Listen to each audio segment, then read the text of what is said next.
I'm sorry I stopped keeping in touch with you. I didn't want to write you. I didn't want to put words to the paper. You've left me hanging before. It's the least I could do to pay you back for it. I didn't want to explain that, maybe partially because I don't know who, if, and what, or if you told anyone about me writing you in prison. I didn't want to write that I'm not convinced of your honest intentions to get right with me. I didn't want to write that I'm not sure some of the bad things that happened to me recently or a long time ago I feel like could have possibly been connected to the works of your doing, a setup, or that there may have been some foul play with the police officers in the past delivering your letters.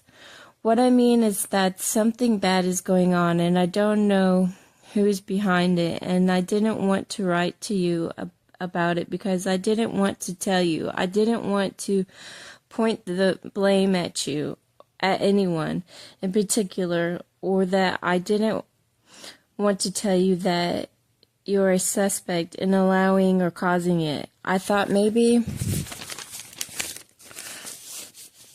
just color a picture to let you know I still care, and I know you're scheduled to get out in a couple weeks. Maybe it would just be easier try to explain to you. I called the prison and asked them, and they said if you're indigent, you can get a couple stamps a week.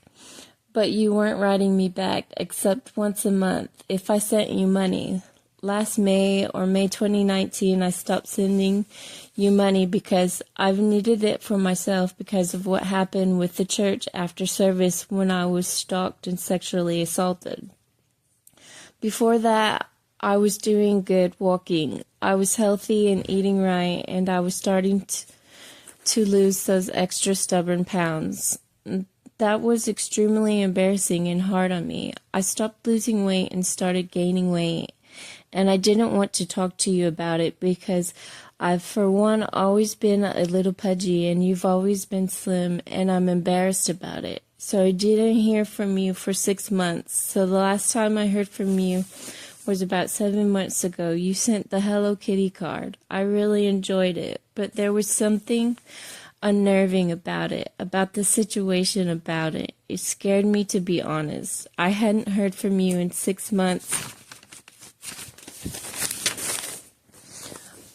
I was flirting online with somebody. It started very casual and meaningless. He doesn't show his face, but he's a singer and has a lot of fans, but he's not a celebrity. Then I got to noticing a few things about him. Did I actually meet him before? I confronted and asked him online, and without directly admitting to it, he indicated that he was who I thought he was, a guy who sometimes I call Xavier,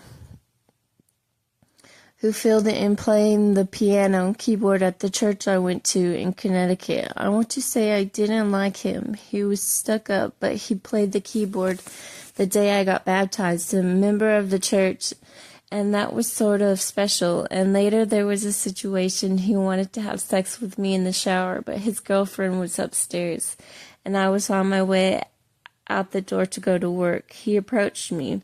He was random, awkward, unrecognizable, inconsiderate, but I kind of had feelings for him. I don't even know. I only met him a few times. I didn't know him, but I might not say much more about you. I guess you and me were definitely way closer, so I'm meaninglessly flirting. I mean, not really flirting, just kind of fangirling with this anonymous singer. And then it turns out he may not have been so anonymous. Turns out to be Xavier from Connecticut. While that conversation is unfolding online, after 6 months not hearing from you, I receive your card that has X's and V's like Xavier. It looked like it could have actually spelled Xavier cut into the card like Connecticut. Connect, I cut. Then the Hello Kitty was wearing a pink shirt with cuffs, and I have a pajama set that was exactly like it. And I was outside wearing that on Christmas when I started talking to Xavier online, or whoever the hell he was. I think I got your card right after New Year's, And when I got your card, he stopped talking to me and started blocking me online, like as if he had been threatened or told to stop talking to me or something. It was strange. It was complicated. That reopened an old wound that never really healed because I didn't have closure. But how could you have known? How could you have known about Xavier from Connecticut or about my pajamas? That was the same as Hello Kitty on the card you sent. How could you know unless someone was spying on me for you, or unless things were not the way it seems? Could it have just been a coincidence, or were you or is somebody close to you out to get me?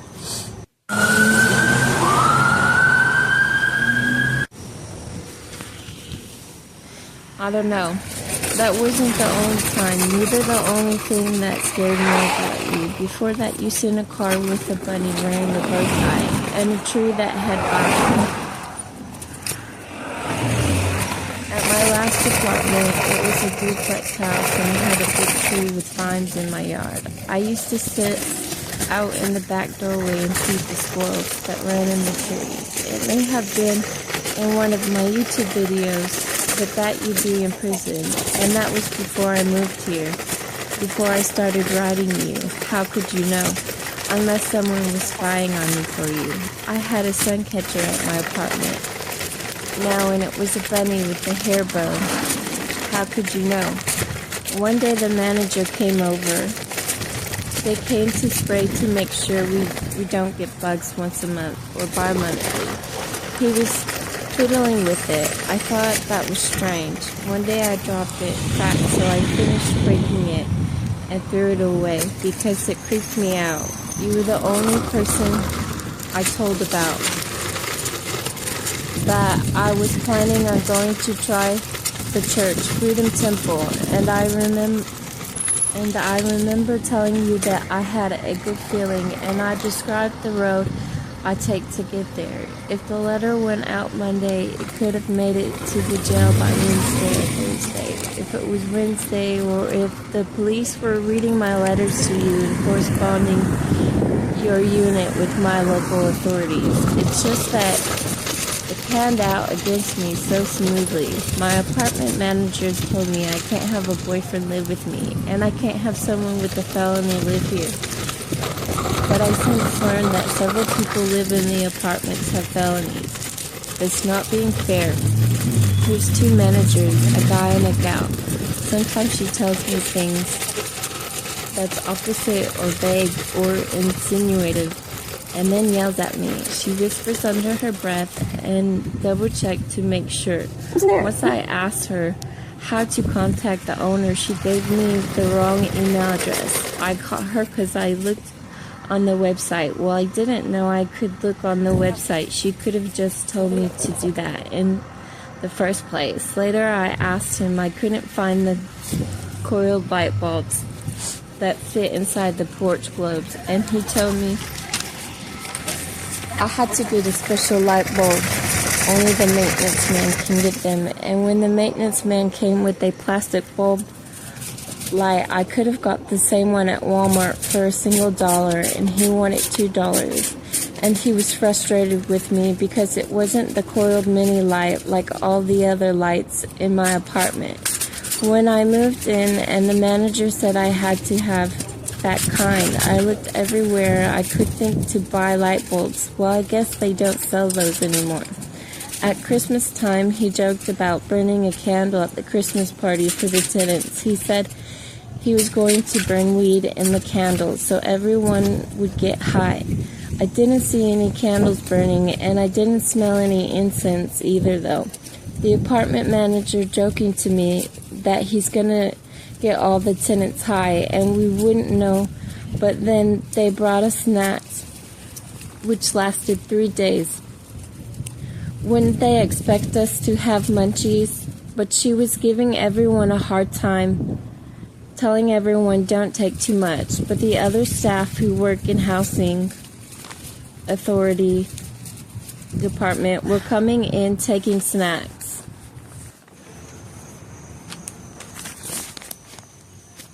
And I thought that was okay, except the manager was swatting everyone's hand about small plates. I just mean because it was for us, the tenants, and the staff already had their Christmas party. They went to their Christmas party and they were bragging about going to the most expensive restaurants and ordering the most expensive meals.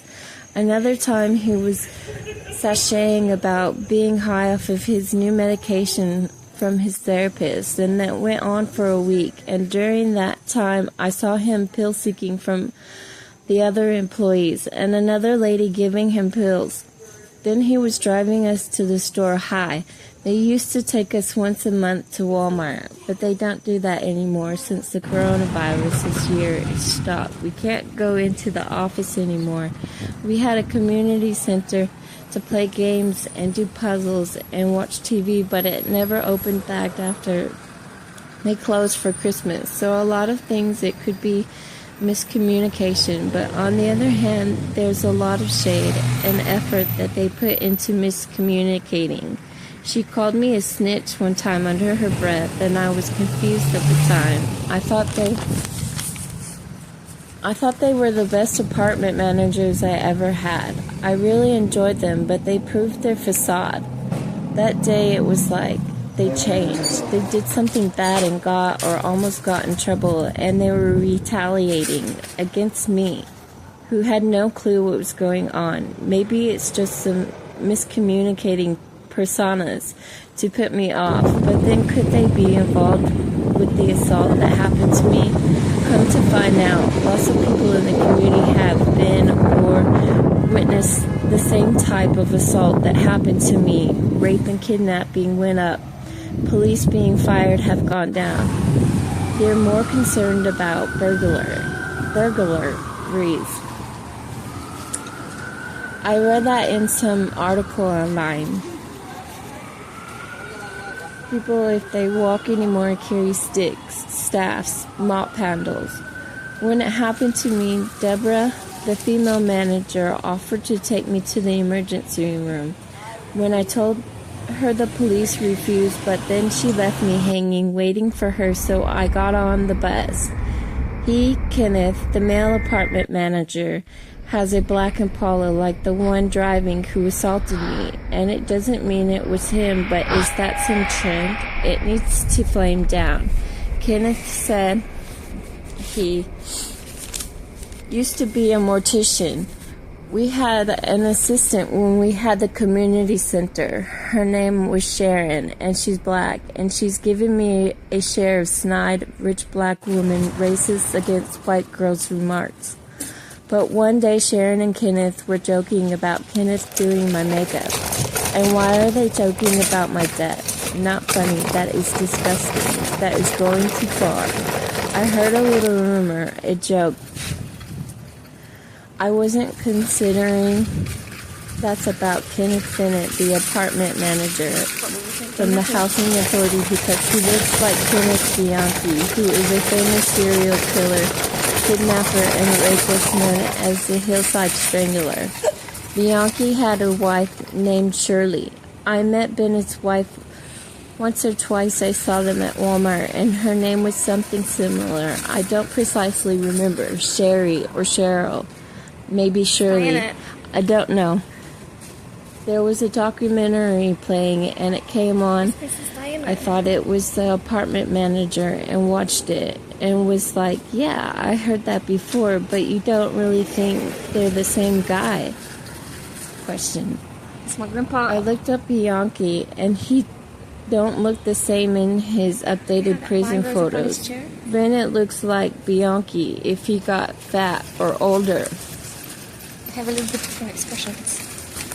It is.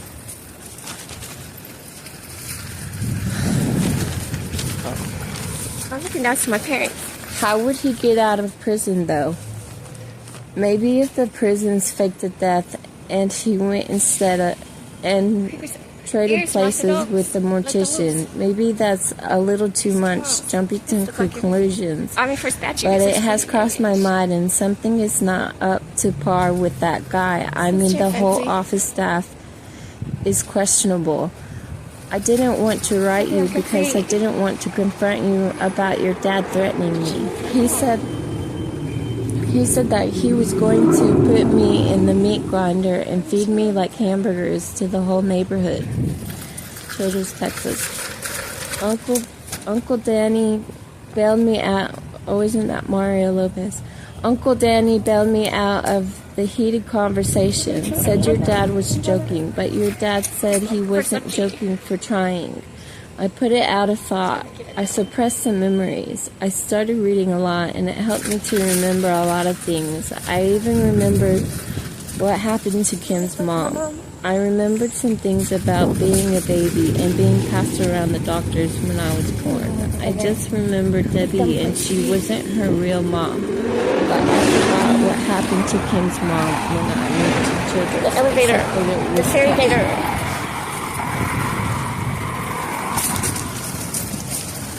One day I asked Kim what happened to her mom, and Kim asked me, don't I remember? And I told her no. Just that she disappeared. This one Kim looks like responded that one her from The mom Shining. got sick, but she didn't tell me. The bathroom It was attendant. Kim's birthday, and we had a dance party at her house. We grew up in a trailer park together. Her dad bought a house and moved to the other side of the railroad tracks after it happened. It was getting to be night. She just turned 6 years old. Kurt Cobain. We were in bed, and her dad came home, and her parents That is went to Kurt bed, Cobain and she wanted and the some bathroom more cake. attendant So from The we Shining. snuck to get some cake, but I didn't want any. I even remember the blue frosting flowers.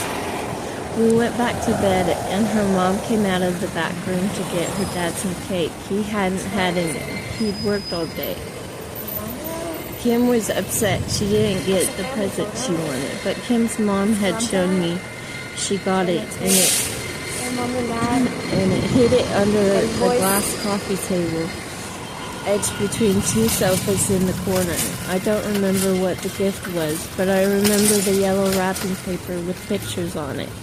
She'd forgotten to give it to her, and I wasn't supposed to ruin the surprise. I wasn't supposed to tell Kim.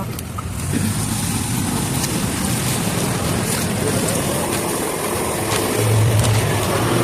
how would he get out? Oh, I want to hear that one.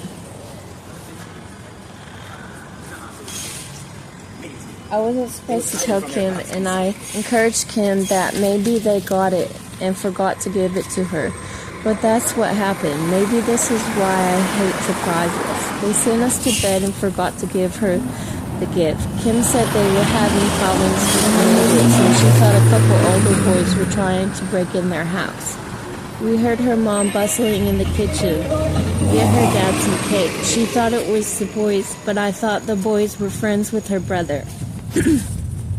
So it didn't make sense to me, but we were only 6, so I just thought I was a dumb child, and Kim would know her nighttime house noises. She wanted me to get a knife out of the closet without turning the lights on, but she didn't really tell me to get the knife. She hid it in the closet. She sort of was like, get that thing out over there, and I couldn't see, and I didn't know what I was looking for. Her dad yelled down the hall to go to bed and stop playing with the toys. She got frustrated with me and got up and found the knife, and we snuck out of the room in the dark hall, Kim leading the way. Well, I barely peeked out of the door because I didn't understand what was going on. Her mom came from the kitchen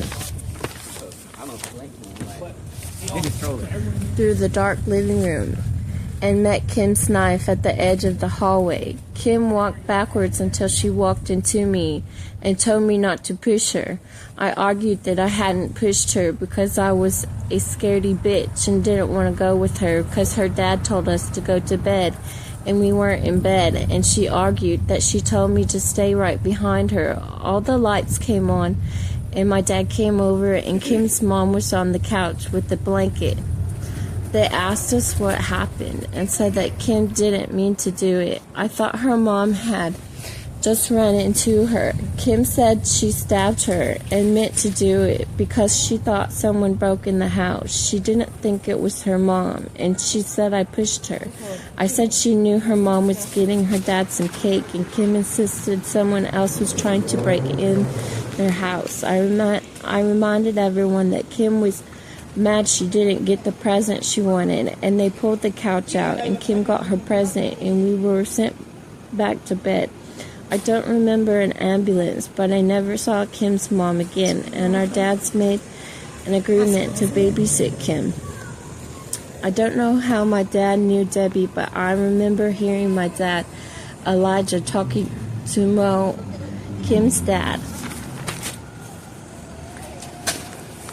Talking Mo, Kim's dad, into dating Debbie, Debbie into dating Mo. My dad married them, but before they got together, or when they did, Debbie had 2 kids, Ray and Corey. Debbie was looking for a babysitter before she went to work, but we didn't have school that day, and my dad convinced her we did. So when Debbie went to work, my dad went to Debbie's house to get the boys who had came from an empty school. I also had 2 brothers. My dad drove the 5 of us into the city, an hour away from the tiny town smaller than Childers where we lived.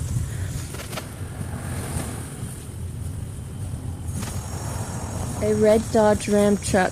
We went to the lumberyard, or rather the dumpster in the back alley. My dad took scrap wood on occasion to build around the trailer house we lived in.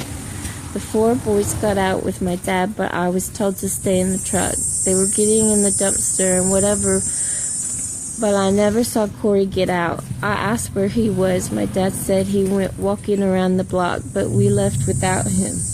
We went back to Debbie's, and I tried to tell her, but my dad told me to hush and let the grown-ups talk, and for me to go out and play, and Debbie got mad at me.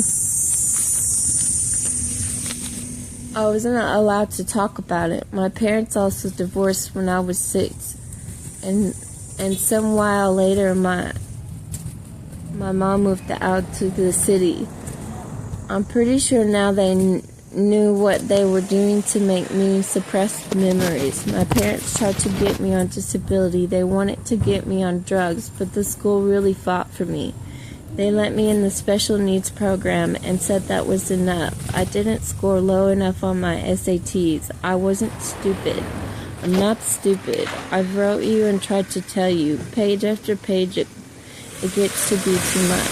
Tried to warn you and show you and beg of you not to be that way. The way I grew up, the gangs were cult. Our parents passed when we were kids. No one ever in my family or Kim's ever sat me down and explained that I came from parents who were addicts, gangsters, elitists, occultists, human sacrificing Satan worshippers. They never sat me down and told me I was one of them. They joked that I was adopted. They never sat me down and told me what I saw is what it was. They told me and everyone else I was crazy and told me to hush. But it's not the right thing to do. I know because they hurt me and tried to make it worse than it was. I'm 36 and I'm just now figuring it out for myself. Remembering and putting the pieces together and understanding my next door neighbor made me tick. One day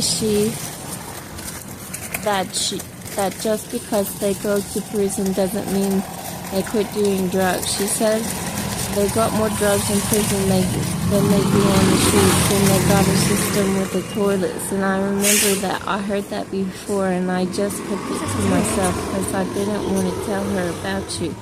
I stopped talking to her anyways, both the neighbors. At different times they told me one thing and later another. And I figured something about their medication was making them quack. I'm not on medication, so I know I'm thinking more clearly than most people. Apparently, even the staff at the housing authority all have pills for something. I already know or find a home remedy for it. Last time I went to the doctor, they listed I'm allergic to Tylenol and to go home and use Tylenol on the same page. I don't sit well with that.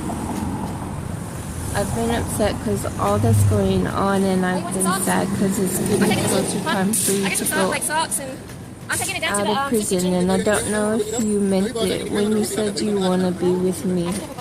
Is it me? I got a blanket. Do you want a blanket? Those pretty cards. I don't know if you're being good or bad. You don't tell me much, and you've let me down before, I guess, because I wasn't pretty enough. I don't know. I don't know if you're coming home to me or if you're leaving me again. I don't know if you're me. I don't know if I'll recognize you. I don't know if you're clean and sober. I don't know if you still want me. I don't want you back in my life so you can use me again and disappear. I don't know if I can trust you to do the right thing. I don't know where you're going or if I'll ever hear from you again. I'm somber about it. I'm lonely and I've loved you, but I've lost my confidence about the COVID-19. I want you to wear masks and gloves and be careful. Sometimes even when it's hot, I wear a hoodie or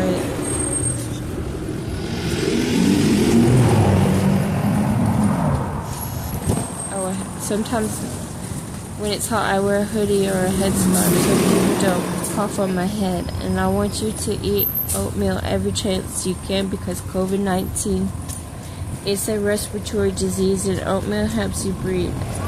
Ever heard healthy as a horse? What do they feed horses? Oats. Keeps them from getting sick, especially